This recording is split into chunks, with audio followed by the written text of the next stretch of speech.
এনেকুৱা এটা যে হ'ব ভবা নাছিলোঁ, কাৰণ এতিয়া ফেচবুক খুলিলেই খালি চুমি বৰা দেখি থাকোঁ, গতিকে ভবা নাছিলোঁ।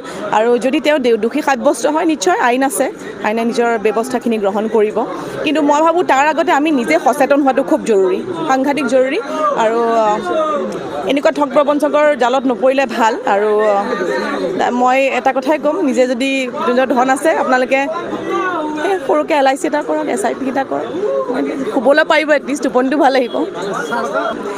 প্ৰথম কথা মই ক'ব বিচাৰিছোঁ যে এনেকুৱা ঘটনা আজি নহয়, আমি আগতেও এনেকুৱা ঘটনা শুনিছোঁ যে কোনোবাই অমুক কিমান কোটি টকা লৈ পলালে, কোনোবাই ইমান কোটি টকা লৈ পলাইছে। গতিকে এনেকুৱা পলায়নকাৰী এনেকুৱা ধৰণৰ প্ৰবঞ্চকৰ ঘটনা আমি আজি নহয়, বহুত আগৰ পৰাই শুনি আহিছোঁ।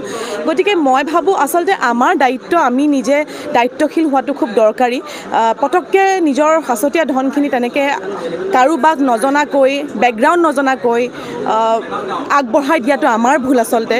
আৰু ক'ভিডৰ পাছত ইতিমধ্যে খুব ক্ৰাইমবোৰ বাঢ়িছে বুলি আমি নিজেও জানো। গতিকে নিজৰ পইচাখিনি আগতে মা দেউতাহঁতে আমাক কয় যে পইচা গোটালে LIC কৰ, স্মল কেপ SIP কেইটামান কৰ, সেইকেইটাই সুবিধা দিব। আৰু সেইকেইটা মানে নিশ্চয় সেইকেইটাই ৰাতি টোপনিটো আমাৰ ভাল আহে, শান্তিত আমি টোপনি যাওঁ।